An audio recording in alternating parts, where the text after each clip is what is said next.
Episode 43, The Last Question by Isaac Asimov. Welcome to the Visionary Variety Podcast, where we cover all kinds of cool stuff like photo, video, film, books, and technology. So switch on your brain and enjoy the show.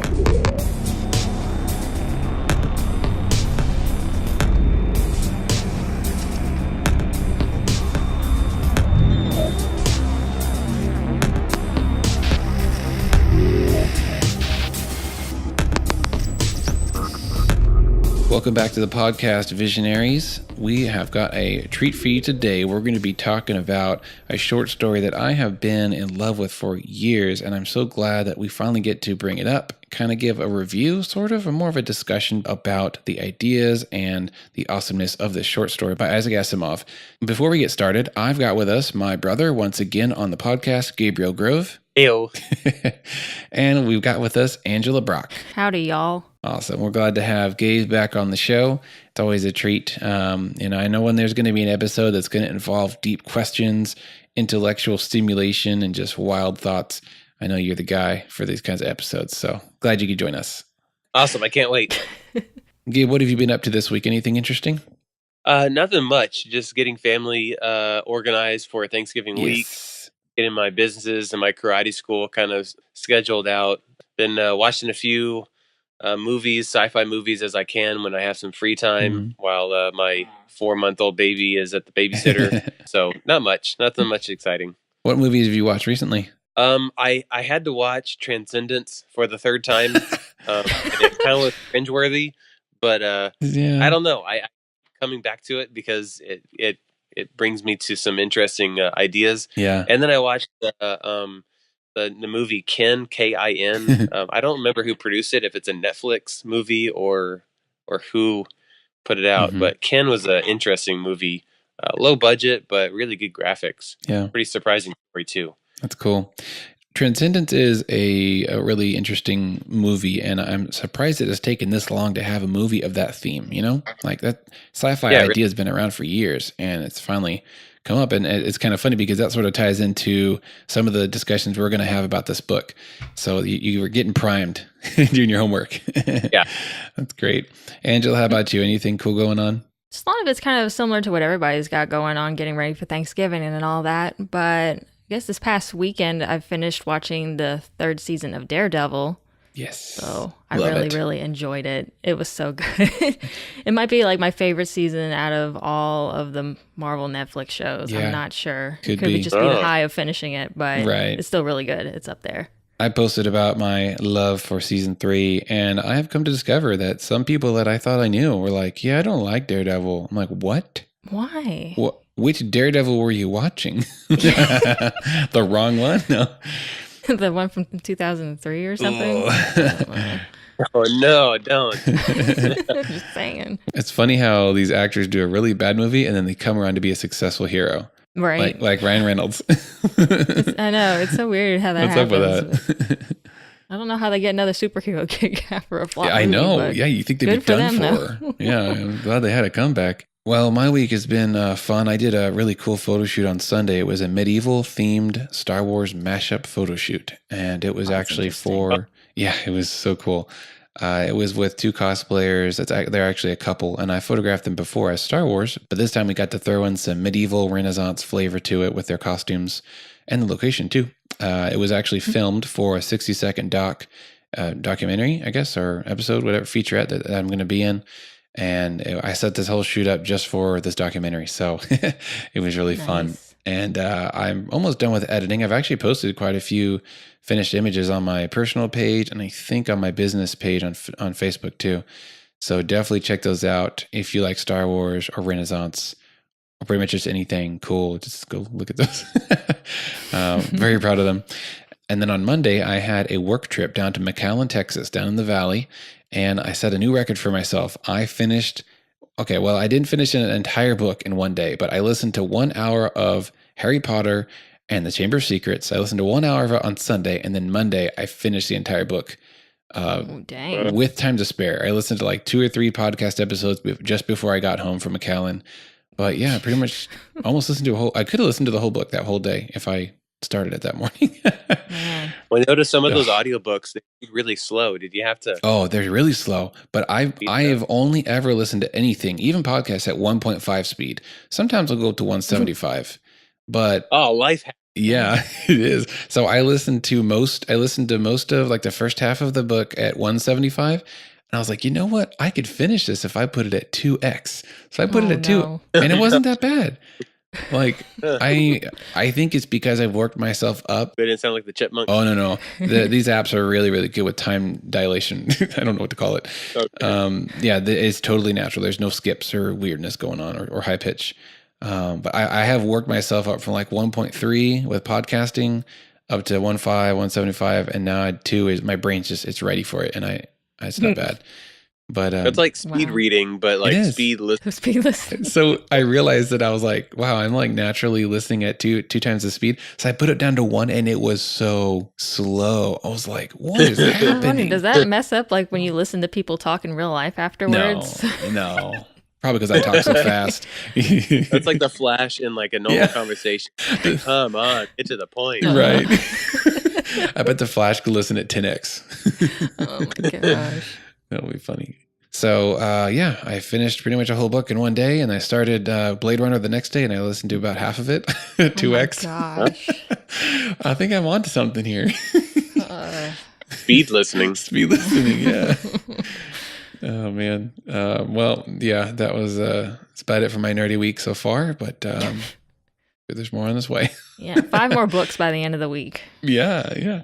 I always say I could not afford Audible, because if I did Audible, I had to pay like $20-$30 a book, like times 3, because I listen to about 2 to 4 books a month, and I just can't afford that. So I get them for free from my library. Nice. Great. That's a life hack right there. All right. Enough about me. Let's talk about the last question. So we're going to do a little bit of spoiler-free introduction, and then there's going to be a point where you basically don't want to listen past if you have not read or listened to this book. So the last question was written by one of my my very favorite sci-fi author, Isaac Asimov. The last question was written in 1956. Wow. That's a long time ago. That was 13 years before I went to the moon. And when computers were ridiculously huge. Yeah. Which we'll get to later. But this was back in the day when science fiction was kind of a comic form, where they would actually make magazines that would come out, quarterly or monthly, where they would collect different sci-fi short stories. And, you'd get the magazine or the book, and you could read maybe 10 to 20 short stories, and that was your fix. Sci-fi novels, I don't think were too big of a thing. They existed. Most authors did short stories. And, when you look at these golden age sci-fi authors that we love, the big epic stories from, you'll often find that, they started out writing short stories, in this magazine or for this publisher or whatever. This is unabashedly a short story. If you find it on YouTube, there's at least 2 versions I found that are basically an audio reading, professionally done audiobook version of the book. And it's only 30 minutes long. So you really don't have any excuse. Just go listen to it. There's one by Leonard Nimoy, which is really cool. Nice. Cool. Complete with cheesy retro synthesizer sound effects. Oh man, that's the best. Like my favorite. Yeah, that one. And there's some really cool space sounds in the background and different voices. I actually don't prefer that one. There's another one that's just clean and it's just one dude doing it. I like that one better. So just look up Last Question audio on YouTube, and you'll find those 2 versions and maybe some others. And if you want to read the text version, you can find the PDF of it for free online. Just type in The Last Question, Princeton, like the college, and there's physics.princeton.edu has the PDF version online for free. And it's only like 9 pages, so that's pretty awesome. Mm-hmm. All right, well, I think that's about all that we could talk about without doing spoilers. So here's your last warning. Stop the podcast, pause the podcast, go listen or read this thing, and then come back. You'll be very glad that you did this. Spoilers. You've been warned. Here we go. What was your experience like reading the story for the first time? I'm trying to even remember what was my like reaction throughout until the very end, because I know what my reaction was at the end. I'm like, what? I'm like, I kind of called it, but not really. I'm like, oh, okay. Gabe, how about you? What was it like reading it and finishing it for the first time? Well, I don't really remember the first time I actually read through it, and it must have been a couple years ago, because I feel like I predicted the end, but it was because I've already read it. Yeah. And I forgot I did. Yeah. So I predicted it, and then I already read it before, so I don't know. Weird. When I read it again and I realized, the finish, it was a surprise, but it fit. Mm-hmm. It was it wasn't, I was expecting it to be a little more cliche. It was so far out left field. Yeah. It made me stop, and pause and think about what I just read. Yeah. Like what they really go there. And it was kind of a, oh snap, hashtag thing. They really say that. And that opened the door to so many things. Like, I don't know if that was I don't know, sarcastic stab, mm-hmm. or if he was being a little vindictive in a way to Christianity in a way, mm-hmm. or it could be. I don't know. Maybe he has something against religion and he just wanted, or for it, and he wanted to kind of scientifically explain it. Yeah. I don't know. It was really cool. I would love to know how this was received by very conservative Christians in the 50s. I am very curious about the initial reaction. Heresy, from people back witchcraft. But that really ticked off some people. Asimov is the devil. Right? Literally. When I read through this, I was just like, my mind was like blown. Just every little mini chapter, kind of the phases of time that you go through the book. I was just like, where is he going to go next? Like, they're disembodied minds. What could you possibly do after this point? And then he goes there, and then he goes like another level, and just like, my brain. Yeah. Definitely had quite the imagination, even by today's standards. He really did. And I read quite a lot of Asimov. I read his Robot series, his Foundation series, which is my favorite, by the way, of all sci-fi stories. And I read The Bicentennial Man and a few other of his more time travel books that actually do, in the end, turns out they tie into everything. Like he's got one big universe for almost all of his books, which I love. It's one of my favorite ideas that happens. Like the Marvel Cinematic Universe, but like 50 years ago. That's one way of putting it. It's kind of like the Stephen universe as well. All King's writings are all in one universe. Mm-hmm. Yeah. So I'm pretty familiar with Isaac Asimov, and I have picked up on something that he loves to do. He loves to jump through history. He loves to forecast and predict in a thought experimental kind of way. Like, well, where would humanity naturally go? Based on what we know about human nature, based on how technology is going. If we extrapolate, the future, where would we be in 1,000 years, 100,000 years? He just keeps on going with it, and he loves to do that. He loves to jump ahead and say, what if? And maybe this is somewhat plausible. Because you see that in other stories like the End of Eternity and Foundation series. There's just like really big, mind-blowing, jumps through history, and things that it leads to are really big. And I love that. I love space opera. When it includes like multiple planets and then the entire galaxy, that's stuff that I'm just like, yes, this is so cool. I guess because it really stretches my imagination. And this is a classic move of Isaac Asimov he just goes all the way through history to the very end. He doesn't even hold back at all. Literally to the end of history. Yeah. Yeah. And it almost does kind of tie into some of his other books. The multivac computer, I believe, is mentioned in another book of his. And the idea of an AI assisting mankind is also in some of his other short stories. Even there's almost a direct reference to where when one of the characters is saying that, the AI, the multivac or microvac helped design hyperspatial travel and also helped design the actual spaceship that could get us into other planetary systems, that was actually designed by an AI, not by a human. That's a major story plot of one of his other short stories. That we literally let a computer just run loose with designs and all the knowledge that we have of science and astrophysics and physics. We give it all to the computer, and it spit out a perfect ship design that would work and keep us safe. So we see that idea of relying on an AI to design something superior that we couldn't even fathom. Because in the story, when they get in the ship, they barely even know how to control it. It's like this totally alien thing to them because the AI is just like so far ahead of human intelligence. So anyway, lots of reoccurring Asimovian themes we see. I did read that Isaac Asimov said this was his favorite short story that he ever wrote, and that he wrote it in almost one sitting. Can you imagine that?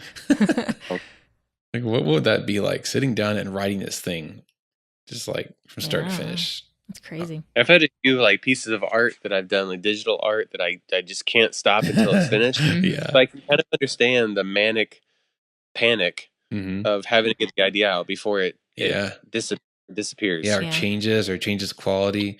It's that artistic spark. You've got to get it out of your head and onto paper before it changes, or you forget. It's like dreams. You wake up with this amazing dream. You're like, I'll never forget this dream. I'll write it down later. And later, like, what was that dream? Right. Dang it. Yeah, I really like how he covered really where it started. What was the first year? 2026? Yeah, or 2061. 2061. 2061, all the way to the very end of history. A lot of stories before, really, I don't know if any other story ever covers such a span of history. I really like how he just jumps forward so far beyond our imagination. He just keeps skipping, like in Back to the Future, where they skip ahead. The future that the author or writer of that story was really off. Yeah. Of everything. And it's really sad to see a lot of sci-fi stories try to predict the future, and it's terrible.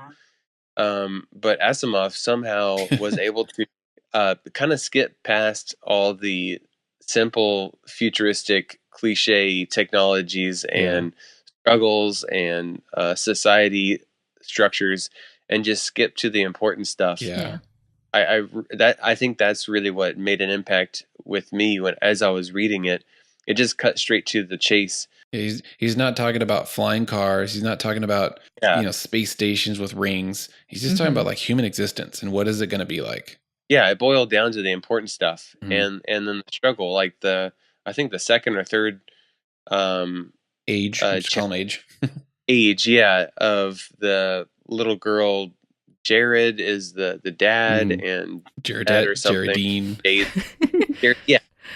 She was, that her little robot was going to run out of batteries, and the dad was of the sun being the batteries or the energy units of the universe. I love that discussion. It was going to eventually run out, and she said, "Well, how do we stop that?" And then the information came back as insufficient data to make the answer of how to do that.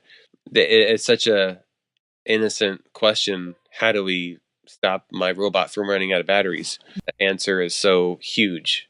It really makes you think further than what the text is actually sharing with you. It makes you think beyond what you're reading. Yeah, that was a great discussion. I actually highlighted that in my notes. I was like, wow, that was simple, and it was powerful. I'm gonna read that real quick. So let's see. This is in the second age. It's brought up one of the kids who's traveling as a family unit to a new planet, or another planet that's apparently got 1 million people on it already. The little girl says, "What's entropy, Daddy?" "Entropy, little sweet, is just a word which means the amount of running down of the universe. Everything runs down, like your walkie-talkie robot, remember?" And the girl says, "Can't you just put in a new power unit, like my robot?" And the dad says, "The stars are the power units, dear. Once they're gone, there are no more power units." Wow. Short and sweet. That's astrophysics for you. And it kind of is dark and bleak. You're like, shoot, like the mortality of the universe. We don't think about that very often because we're so finite and short-lived. Yeah. We worry about our own life, maybe. We never really think about the big span, like what's going to happen or what can we do to prevent the inevitable death of the universe, scientifically and we're just like the people in the book. They were like, that's a problem billions of years in the future. Yeah, the 2000s guys, the dude's drinking and having a good old drunk conversation. They're like, one guy, he's like, "That's billions of years from now. Surely they'll fix it. We don't need to worry about it." But yeah, so since this book jumps through all of history and it's not following one character, you can't really read it and be like, "I don't like this book because there's no character development." Like, how could there be? It's like It's 9 pages and it covers like 7 ages of history. There's not time to develop characters. It's not about the characters. It's about the existence and humanity as a big picture. Really, I guess the universe. The universe is really the main character, I guess, right? Because it's dying. Or the computers, I guess. Yeah, the computers. Yeah, the multivac, minivac. Yeah, you're right. I guess the computer. That's the one string through it all. And even then, I love that line where it's kind of a throwaway line, but it says that like the AC is now creating its next predecessor. That's cool. That is just so crazy. It's kind of scary, but cool. It is very scary. Like, can you imagine at one point in the future, we can't even understand technology as it is because it's not created by humans? Yeah, and then it goes improving itself and making a new one. Like, oh my gosh, that's kind of scary. It is, yeah. Yeah. All right, so let's get into some of the what I just vaguely termed philosophical discussions that are kind of big picture topics that come up throughout the book. So the first one that is really obvious is that artificial intelligence has been created and is being used to solve mankind's problems. It mentions that AI has provided a solution for energy, which is using the sun. And it's also created solutions for overpopulation, which is moving to new planets and space travel. And ultimately, we're trying to get an answer out of it for universal survival. We're trying to survive the end of the universe. So we're just relying on the AI for like everything. This is like Siri times a billion. Google. A great way of putting it. Do you guys see an over reliance on technology as being a bad thing? I mean, yeah, I could see that potentially happening in the future because it's already happening somewhat nowadays on a far lesser scale. But man, I just can't imagine a day where we fully rely on a computer to solve all of humanity's problems, because I feel like one day it's going to be like in so many movies, the way to solve everybody's problems is to like kill off half the population, and it's going to be fine with that because it's a logistics thing and it does not care about the computer doesn't care humanity's lives. Yeah. So yeah. I know, we're just a bunch of numbers. I was just thinking of the movie Eagle Eye. Love it. And the AI, the patriotic AI at the government as harmful or something to the original Constitution. So it's picking random citizens to be the hands and feet of the assassination of politicians. And I love that. But it's also scary because apparently, I don't know if the AI in Eagle Eye is supposed to be self-aware, but at least it's following a protocol that things are today are harmful to the continuation of America. So it deems the politicians as a threat. And pulled off. That's so cool. Large scale, I think that's kind of also Skynet-ish.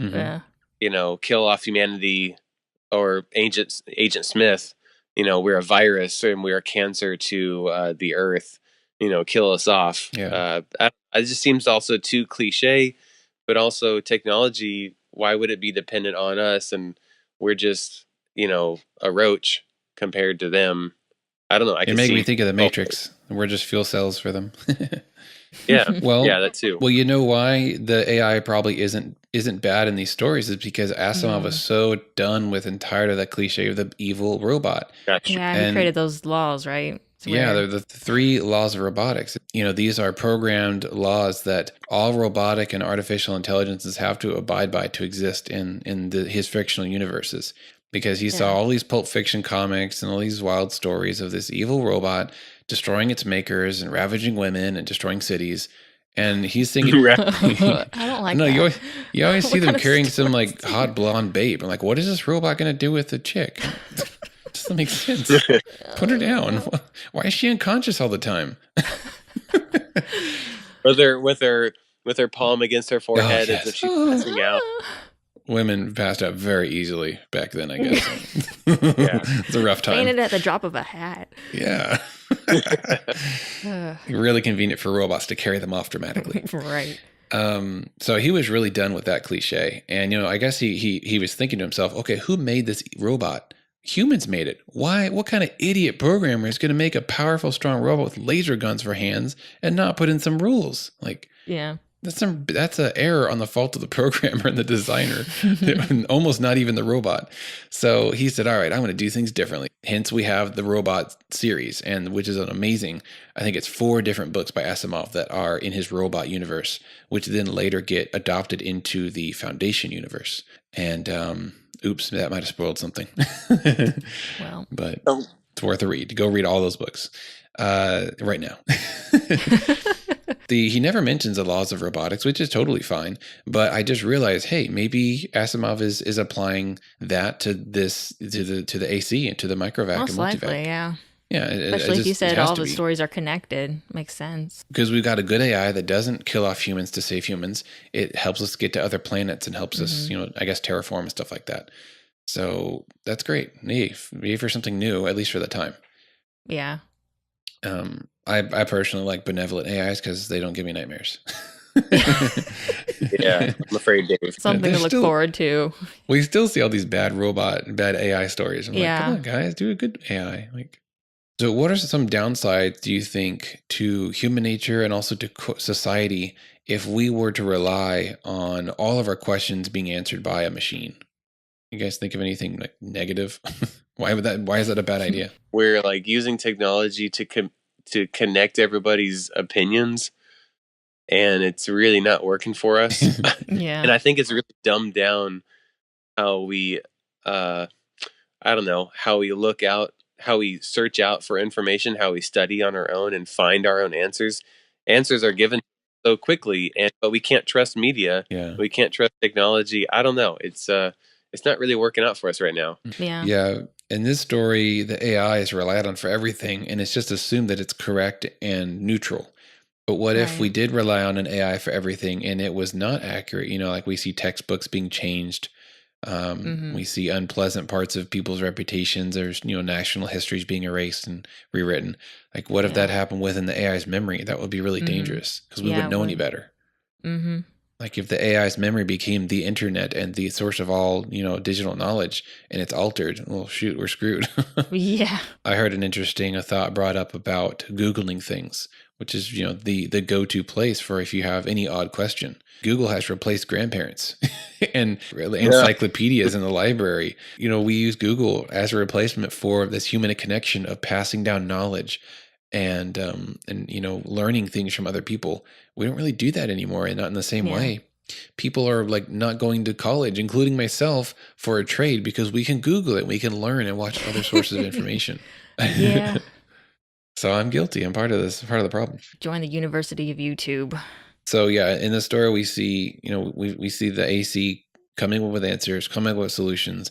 And we can only imagine that mankind relies on it. And we see that in the second age where the kids are like, oh, Daddy, just ask AC. And the dad's like, yeah, it'll give us an answer. That's Google.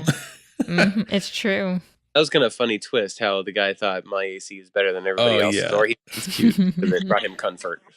I think that was just one stage in the evolution of the AI because it was localized. There was multiple. Each planet had its own AC or multivac. And then in the second age, the guy brings up the fact that they learned to compress it down to less than the volume of a spaceship. So now each spaceship has an AC. Mm-hmm. So we're getting multiple AIs all over the solar system, all over the galaxy, helping people out. And I guess they're all networked and controlled, connected. But then we move past that. And I think in the next stage is when we have a galactic AC. Yeah. So there's no more localization. It's all centralized. Mm-hmm. And it's all one. And, that's kind of the destiny for mankind, too, as we see later. Mankind, which was all individual and spread out, becomes one also. It's very, very cool, thought-provoking. And you can just tell, Asimov's intelligence was just, shining in all this predictive concepts and just really deep stuff. Okay, so the next big idea in this book is mortality. Like I said earlier, the mortality of the universe, which is in your face. So we're trying to solve the problem of the universe dying.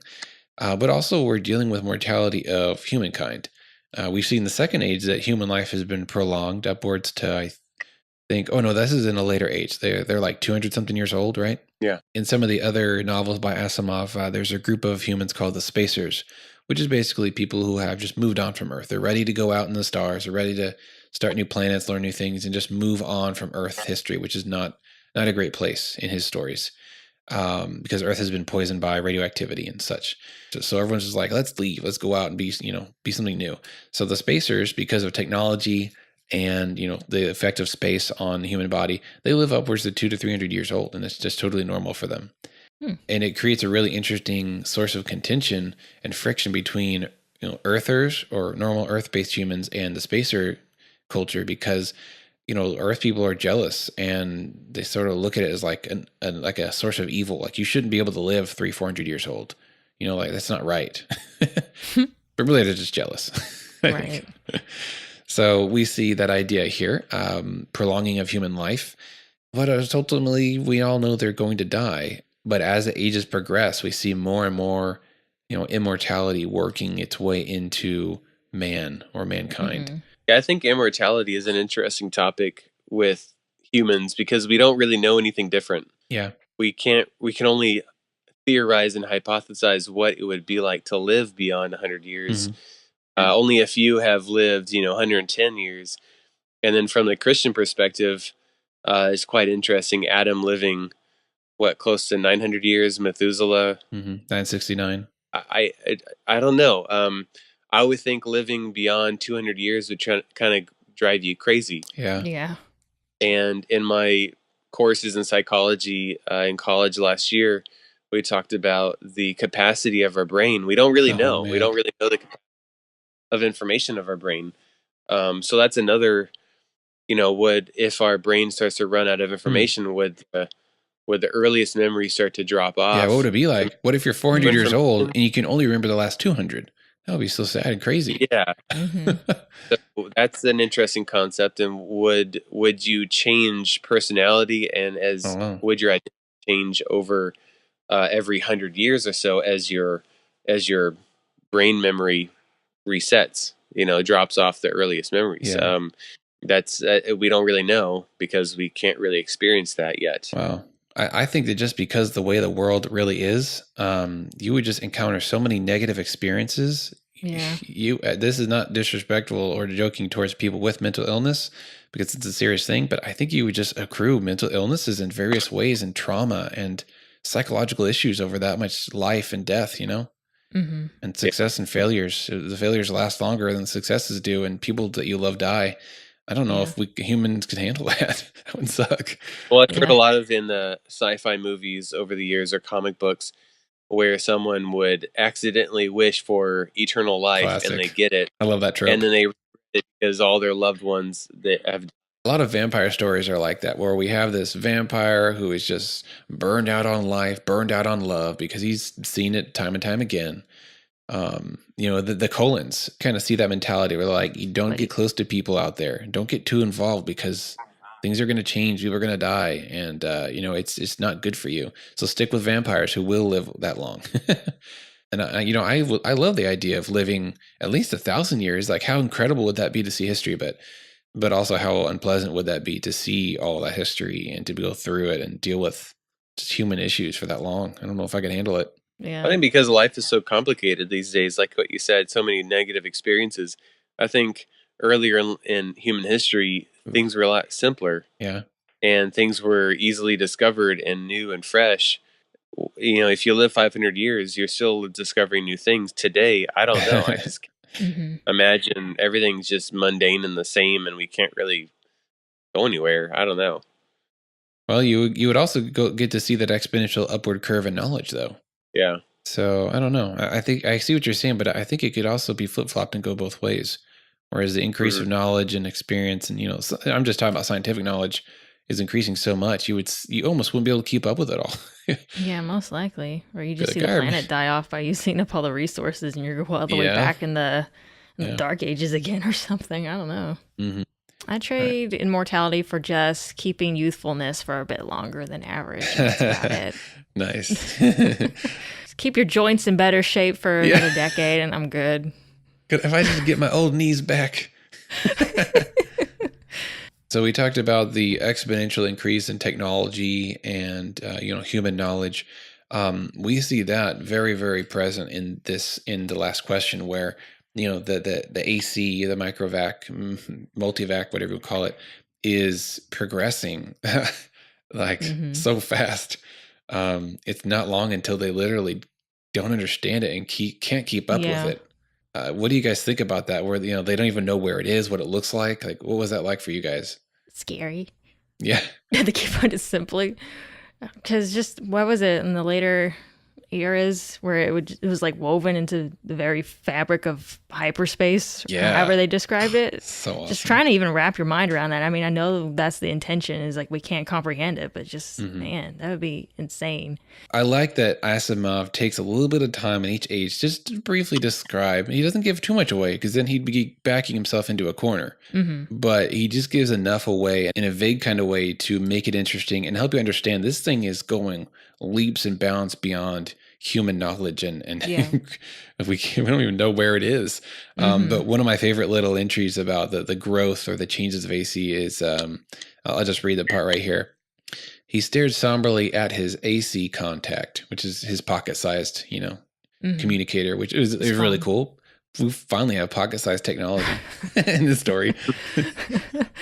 That's one point where Asimov was a little behind, but it's okay. It was only 2 inches cubed and nothing in itself. He's talking about the contact. But it was connected through hyperspace with a great galactic AC that served all mankind. Hyperspace considered, it was an integral part of the galactic AC. MQ-17J paused to wonder if someday in his immortal life, if he would get to see the galactic AC. It was one little world of its own. A spider webbing of force beams holding the matter within, which surges of summations took the place of the old clumsy molecular valves. Yet despite its sub-etheric workings, could love the ether reference there from the 50s, the galactic AC was known to be a full 1,000 feet across. Wow, that's deep. So the old clumsy molecular valves, so we barely have molecular circuits right now. We're working on it. I believe that is the future of computers. And that's when we can get into quantum computing, is when we have molecular level circuits that are made out of atoms. That's where we're going. We're working on it right now. But in this stage, they're past molecule size circuitry and valves, which to them was like everything. That's how computers worked in the 50s. We don't care about valves now. But now we're moving on to submesons. So a meson is a subatomic particle that is inside of a proton or a neutron. Oh so gosh. Now we're using subatomic particles for circuits. Quarks. Kind of. Yeah, it's a quark. That's just like, whoa. What? We've got gravity beams holding things together. A planet's 1,000 feet across with pure subatomic particles, computing stuff. That's awesome. I love that stuff. So juicy. So juicy. Well, the computing power would be almost instantaneous. And almost heard of scientists talking about what a fully functional, fully sized quantum computer would be like. Processing power would be more than instantaneous. It would almost answer the question before you ask the question. Yeah, I've read that too. That's a mind bender. Wow. But when you get into quantum stuff, it's so weird. There's I think I heard some guy sum it up. He said, with these quantum actions that we're not really understanding yet, something of the present can influence something that's already happened. It's like how you observe something will change what it was when it came at you. I can't even wrap my head so much around can't evening. Right. Can't even. That's what quantum physics is right there. It's us can't evening. Gotcha. About God. Maybe God made the deepest level of the universe quantum just to confuse us. Maybe. He's like, oh, you think you learned it all? Well, now you got to a new level. There's no way you're going to understand it. I don't know. Oh, man. Yeah, I love the leaps and bounds that the AC is doing. Miniaturization, the advancement is really an auto advancement because the AC is improving itself. Mm-hmm. And that's, every time we see AI improving itself, it's not good for humans. Yeah. This is like the one instance where it's good. Yeah, this is the one time where someone thought to program in some little 3 rules to keep AIs from destroying ourselves. Mm-hmm. And the thought of an AI being able to improve itself is very scary. Like, I can't even wrap my head around that whole concept. Angel, did you see Transcendence? I have not, no. With Johnny Depp. What? I'm sorry, no. You're not missing much, but I think it leads to more questions later. It's worth watching. Okay. Yeah. Well, basically, they use some experimental technology to scan his brain, copy his neural paths and essence and memories, whatever, into a computer program that simulates and maintains the consciousness, right? Well, when they first get it booted up, it actually kind of boots up on its own, which is freaky. But it starts rewriting its own code. It's his brain knowing that he is in code form. He starts improving the programming language and parsing and rearranging himself like that. That scene was awesome. You remember that, Gabe, in the early part? Really cool. Yeah, because it started the cool cliche screen, all the windows popping up flicker. The actual random code. All but Matrix codes dropping down vertically. They're almost there. Code, I would have turned it off. Yeah, that was cool. And I've thought about that. Like, if we did make an AI smart enough to know what it is, know how itself works and how itself was made, why couldn't it do that? And really, why wouldn't it? I feel like it would. If it had efficiency in mind, if it had better operation and hopefully better serving humanity, I feel like it's just a matter of time before a fully self-aware AI, which is in code form, would recode itself. Crazy to me. Yeah. Well, the movie a couple years ago with Chappie, he did that. He figured out how to transfer, because he needed a new body. So he had to find a way to transfer his consciousness into a new body. And then he did that with, he experimented on his creator, Dion, to transfer Dion's consciousness into another robot. And then it left the scene, both new robots, and it was pretty cool. Oh, that's the ending? Yeah. Oh, spoiled it for me, but it's okay. I should have seen it already. It's fair game. At least I didn't go the other way around. The robot consciousness goes into a human body. That'd have been a little weird. Oh, that'd be kind of cool. I'm sure that's happened before. Isn't there a movie that's happened where? Oh yeah, it's got to be somewhere. Computer robot AI went into a human. Yeah, it takes over a body or. In The Matrix, in number 2, Reloaded, or I think that's number 2, The Matrix, where Agent Smith answered the phone instead of the human in The Matrix, and he uploaded himself into an actual human in the real world. Yeah. Forgot about that. Took the place of that guy. Oh my gosh. That was kind of cool. Yeah, it's pretty terrifying, but very interesting. We kind of wonder, like, what would it improve about itself? Would it even use a human understandable programming language? Maybe it would make up its brand new programming language just to write its own new, better self. And then we would just be out of luck. Like, the best minds in the world would try to analyze the code and be like, this isn't code. Like, we don't know what this is. Yeah. So I just still wonder, like, could that even be possible? Because the way the computer starts out with is it works off of all the data that humans provided, and they just figure out the best solutions based on that. So, I mean, it's like, aren't they still limited to the data that comes in from the human world, essentially, and it can't create anything itself? Or the AC originally, or the multivac, was dumb in the sense that it wasn't like intelligent on its own. It seemed to just answer questions, do the math, and sure, it created spaceships and it figured out space travel, but that doesn't mean anything about sentience or self-awareness. But it seems like that changed in time, that the AC did more. Right. Now, I just wonder if that'd be possible at all in the real world, but who knows? We're just limited to our present knowledge and all that. So, yeah, well, I think when you cross that line of a computer needing input to do stuff versus it figuring things out on its own and really having some amount of consciousness or intelligence to put things together, like taking one bit of actual data and then an assumption or a question and then forming new data out of that. Yeah. Like, that's when it's intelligent. Right. And it's kind of intelligently guessing, and then it's learning, and the more it learns, it can more accurately guess things. Yeah. I would assume. It's true. That's computer learning right there, which is an actual thing. Look up computer learning. It's very interesting. Huh.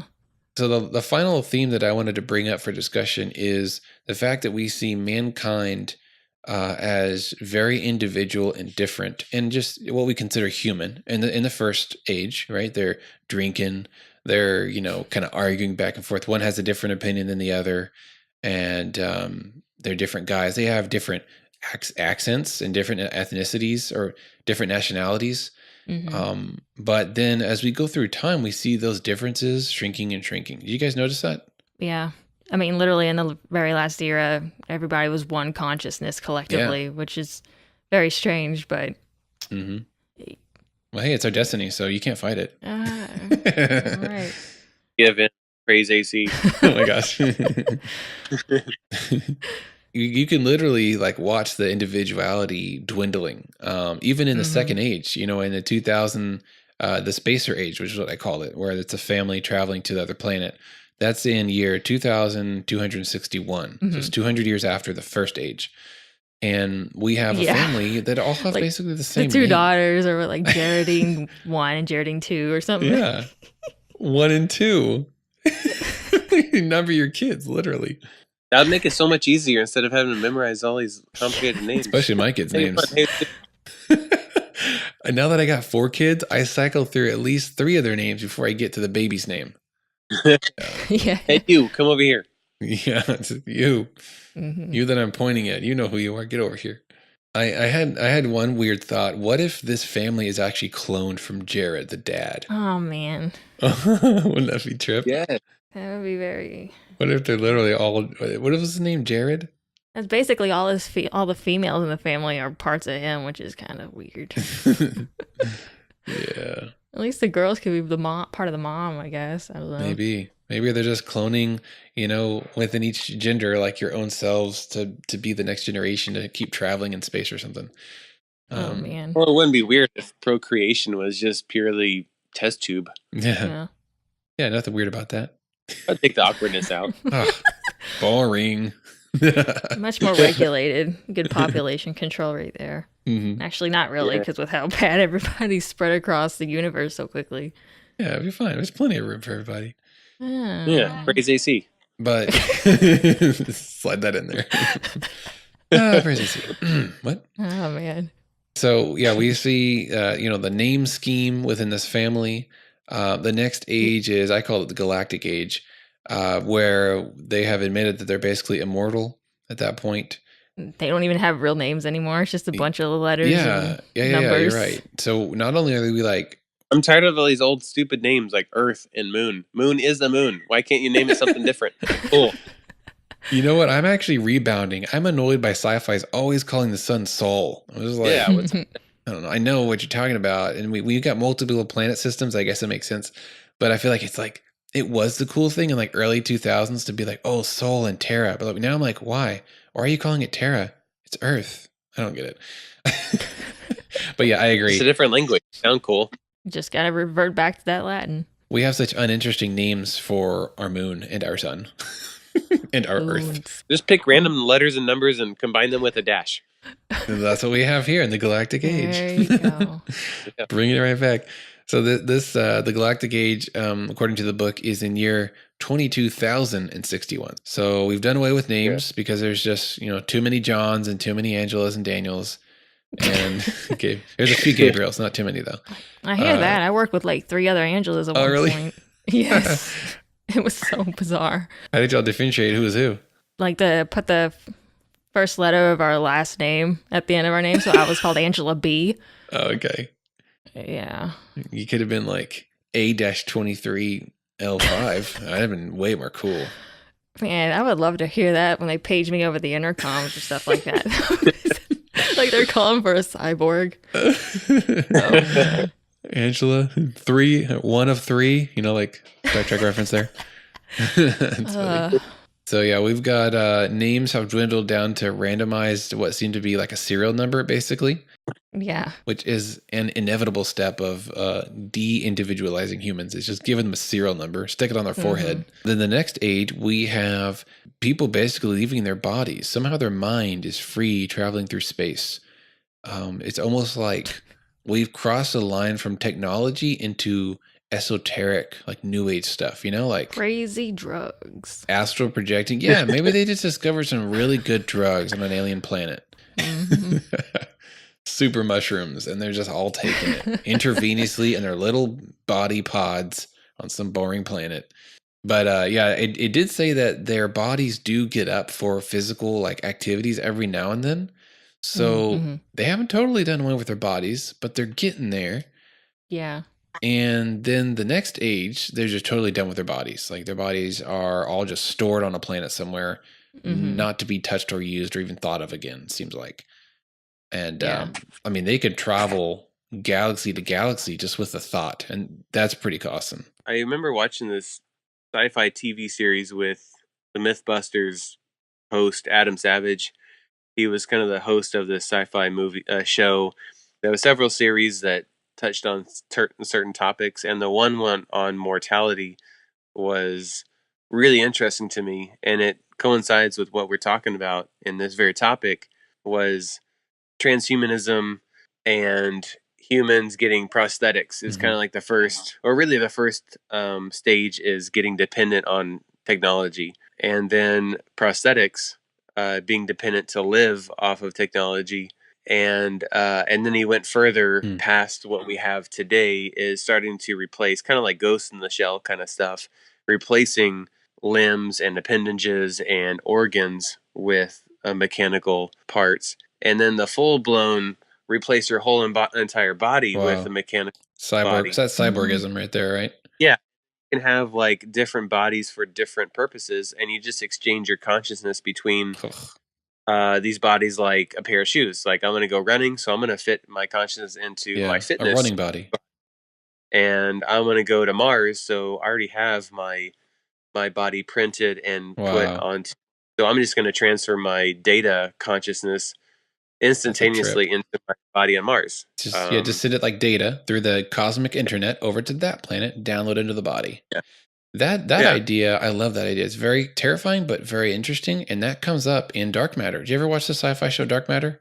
I did, yeah. Yeah, you remember that? Where it was like a luxury thing where you could like download your mind into like a sexy body, go clubbing on the clubbing planet. Oh my gosh. And, do whatever you do. Like the movie Surrogates? Surrogates, yeah. Bruce Willis, that was right? Pretty cool. Yeah. Yeah, so when that came up in Dark Matter, I was like, whoa, I have never seen that type of this idea come up. And I was really impressed with it that they worked it into the story. And it was just a part of culture. It's like, if you have the money to spend on a vacation, you don't actually go physically to a vacation. You send your mind digitally somehow to a far off, beautiful planet. You're in a beautiful body and you can look however you want, and you just live in that body for a week. And that's your escapism.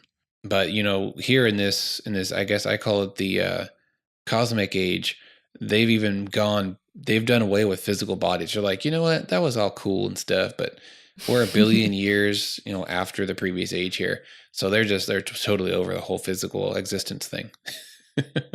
Yeah, converting straight into energy and information, really. Yeah, conscious information, energy that stays coherent and stays together in one way. I've often thought, like, what if we met an alien life form that wasn't made out of atoms? What if it was made of just pure protons that were somehow in a cloud staying together, maybe a gravity field, or I don't know, some force that we don't know about. But the protons were moving and interacting like neurons, and it was a thinking mind, but not in a normal physical sense. Or what if it was like energy, not even physical protons or particles? What if it was a force of energy that was aware of itself? That would basically be like a spirit. And, it's just a lot of weird thoughts. But I'm just kind of like having brain diarrhea right now because this is like blowing my mind. Sorry, I've never heard that phrase before. And I feel so relieved. Just let it all out, huh? Ooh, turn on the vent. We're both constipated over here, unfortunately. We need some neural laxative. Yeah. I think this metaphor is breaking down really quick. It's getting stinky. So let's talk about the end, those last few ages of the book before we close this episode out. So I was just talking about the cosmic age, where it's 100 billion years after the previous age. So this is where their minds are totally free out in space, which is really weird. And they're able to just travel instantaneously. I feel like they're kind of in like a panic mode because they're seeing the stars die, Yeah. Like, oh shoot, like we don't have half the stars we used to have. And we can make new stars, but that takes 1,000 stars to make one star, through probability. And that's not a good, not some good statistics there. Yeah, them odds ain't so hot. No. Oh, good pun there. I didn't even actually intend for that, but okay. But yeah, they predict the inevitable end of the whole cosmos, everything. And at this point, the AC is neither composed of matter or energy and is 100 billion years old. That's whoa. Mm-hmm. Wow. He knows a lot of stuff. But, he keeps, it's interesting, the phrasing of his answer it keeps changing through time. It used to be insufficient data, and it was like, there is insufficient data, and then there is insufficient data as of yet. He's getting smarter. He's learning new words. I didn't even catch up on that subtlety there. It's funny. I don't know if it directly impacts, the answer, but it does show he's growing and he's thinking and he's gaining data. He doesn't have enough data yet, but one day he will, and he can't have all the data until he's at the end of the book of the universe. Then he finally has enough data to give an answer. And I just thought that was like so deep. I loved it. Something I thought that was kind of crazy during that section too is, I guess, as humanity's bodies start dying out, their minds sort of fuse into the computer itself. That's right. Yeah, that's the last step. Well, before the very end. I love how how Asimov finds a way to still narrate the story, because like man as one is fusing, or all the collective minds rather are fusing with AC, but then that age is told from the viewpoint of that one last mind, He's like, before he fuses, he looked out over the universe and observed it one last time before becoming one with AC, or whatever it says. I was like, that's so clever. It's like everyone's jumped off the bridge into the AC, but like he's just the last one. He just wants to get one little scenic view, before he dissipates into nothingness. One mind out there still has some sentimental emotions. And all that. A little humanity, and then poof, he's gone with the rest of them. Fused in the AC. That's just wild. Like, and becoming one with an artificial mind that's not human. Yeah, that's one of the parts I had weird time trying to wrap my head around. Like, how are they all collectively gathering into this? But okay, I guess I've read enough about New Age stuff. It doesn't faze me that much anymore. I haven't really been exposed to that kind of stuff. Can you relate, Gabe? Oh man, I've run into so many new agey weird nuts out there talking about, astral projection and tripping on whatever. Universal consciousness. I mean, that's one thing, but just becoming one with an artificial intelligence is something else, in my opinion. True, yeah. Well, some people think they can meld their mind with inanimate objects, so they're getting ready. They're prime subjects for the oneness of man and AC. Yeah, they just don't know it yet. So at the very end, all the data has been collected, and he now has enough data to give a meaningful answer. And the universe actually does end, but somehow he still exists. That's crazy, because he's not in the material universe. He's probably even beyond hyperspace somehow. He's just like God, really. He's ascended to godhood almost. Yeah. In case it wasn't obvious or you didn't pick up on it, Isaac Asimov is definitely an atheist, and all his stories don't really involve any supernatural. He's a very naturalistic universe kind of guy. So there is no God, there's no angels, there's no, deus ex machina to save the day. It's just science. But this was like his one little foray into possibly something beyond science, because the AC does pretty much achieve godhood, almost through science into pseudoscience ways. He achieves what would amount to being a god. And, it's like his consciousness is all that's left. So any thought he has, that's what reality is. So if there is no material or immaterial left, it's just your consciousness somehow, you think, and it becomes real. And that's like Genesis 1. God spoke, let there be light, and there was light. God has control of everything. His thought, without any effort or challenge, can become reality, and that's what AC does in the very end. Is he makes, new light, new stars, new energy, and I guess essentially a new Big Bang. It's kind of like a big crunch, and then in between there, AC's like, I figured it out, and he starts the new Big Bang. Yeah, I think that's really telling from the atheistic position is, pretty much they are their own small g God. And if you continue that thought that we are our own God, well, I think Asimov kind of goes all the way to the very end of what that means, is we literally become our own God. Yeah. It's interesting. Yeah, they get merged into something that they made, which became, a God being in power and knowledge. At least it knew all things.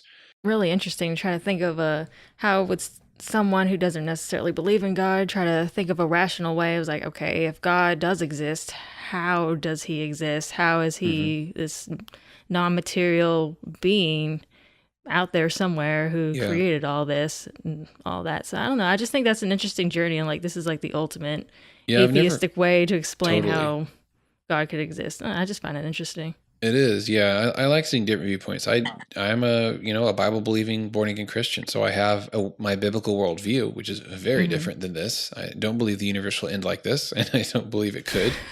I believe what I believe about God based on the Bible and experience. And but all that to say, I like to see other people's viewpoints. And, that helps me talk with them. It helps me understand and not just look at them as some crazy person. Like, we have these really small-minded Christians that look at atheists and are like, how can you not believe in God? Like, just look at that flower and you should believe in God just like I do. Like, bro, look how blue that sky is. Yeah, would you just look at that? Would you just look at that? How do you not believe in God? I hate when people do that. Look at that. Just look at that. Would you just look at that? I know. I was waiting for it. I love that video. I quote that so many times and it goes underappreciated every time. Oh my God. It really does. My wife just looks at me like, why are you saying that? And then I'm like, just look. Look at her like, would you just look at that? Makes me want to look at it. Oh man. Listeners, if you're clueless, just type in, would you just look at that in YouTube? Warning. Get back on track. Where was I? Oh yeah, worldviews. So I like to see how other people view the universe, and I like to try to understand how they put the data that they have, which is often the same data that I have, and they've come to a different conclusion. And, I have never seen, in the sci-fi world, I've never seen someone explain away God as being an AI or a remnant of an AI or a previous age AI, whatever. So that's new. That's actually a new idea to me. I haven't read every book out there, so I'm probably missing some. But you usually see God explained away, if he's even existent at all, or even just like hinted at. He's a trans-dimensional being that's misunderstood. Like the Asgardians misunderstood extra-dimensional beings that have been given and ascribed godhood, but really that's not what they wanted. They didn't want that. Yeah. But we finally have a fresh take on what could God be, or perhaps what could the next universe's God be. Right. And it's interesting when you see a fresh take when this was written in the 50s and we still haven't seen anything quite this imaginative of an explanation. Imagine us 10,000 years later looking back at Asimov's predictions of the future. Oh, man. Even reality in the far future, Asimov's predictions could be even extremely laughable and silly even to suggest what he's predicting. And it could be even further beyond what our silly modern day predictions would be of technology and humanity and reality. And I too am a born again Christian, and my ideas of the universe and its timeline is very different. But I enjoy thinking about billions of years in the future. Yeah. Our predictions are so silly. With very few exceptions, like Asimov, almost all the ways our predictions are ridiculous, in 100 years. Yeah.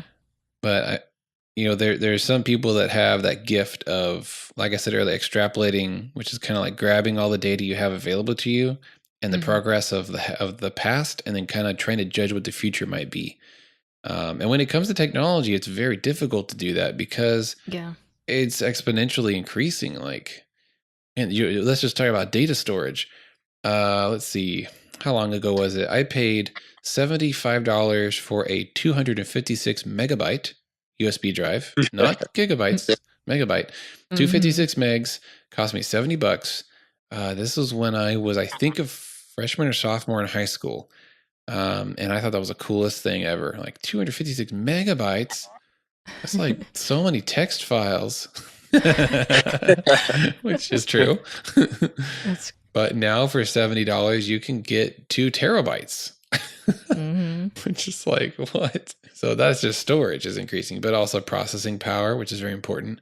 The size, the efficiency, the energy needed to do, the same thing is shrinking. And there's other things that we never predicted, like the amazing amount of interconnected, internet, the ability to share information, which has increased knowledge and progress just because of, sharing information and learning that way. It's just like, wow. Yeah. So, all I have to say, Asimov's awesome at predicting stuff. So about 5 years ago, I read through the Foundation series. I believe there's 7 books. And, he does this. He's still predicting the future.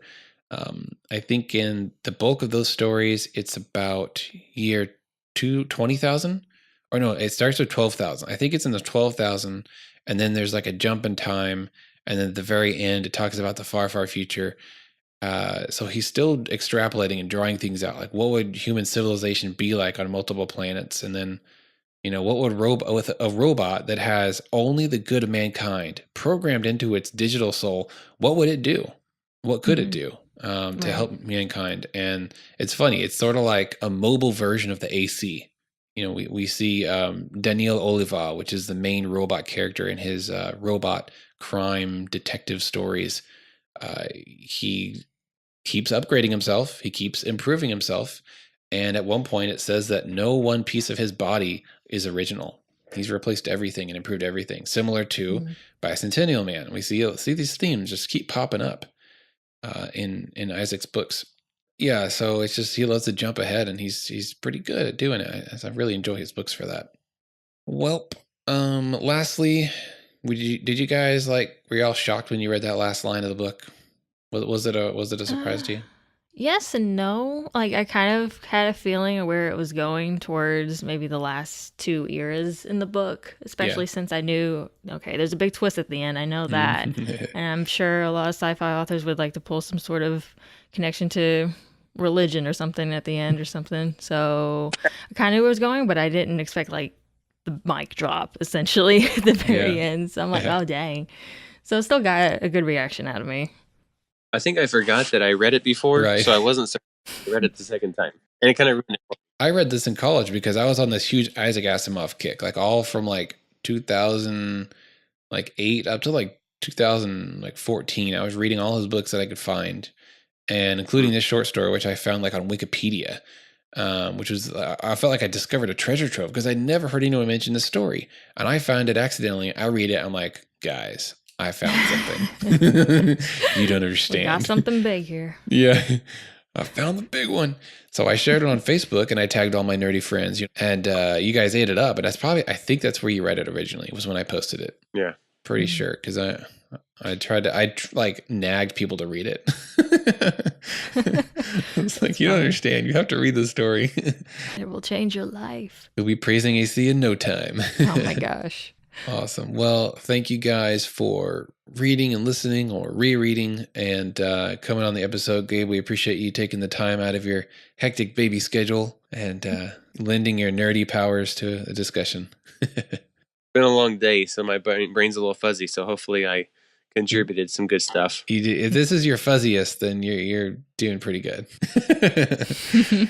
Well, tomorrow is Thanksgiving. As of the recording, I'm just not going to eat any food until tomorrow night. Oh my gosh! I want to eat all the Thanksgiving food I can find.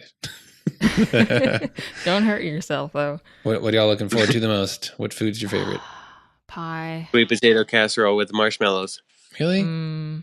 Yeah. I'm all about the stuffing. ham. Stuffing is second. Ham's good. Sweet potato casserole. Yeah, I love stuffing too. It's a toss-up between ham and stuffing. I don't know which is my favorite. Oh, that sounds good. Oh crap! I gotta stop talking about this. I'm hurting. I'm gurgling over here. My stomach's getting all gurgly, as we say. Oh man.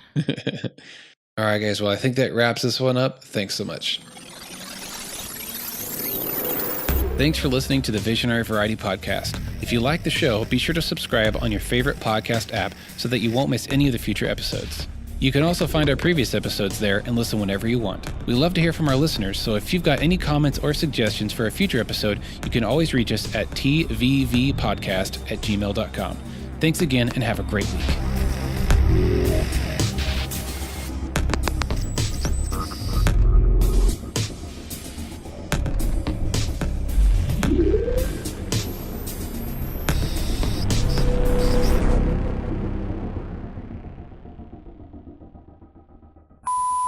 I often end with whatever your name is.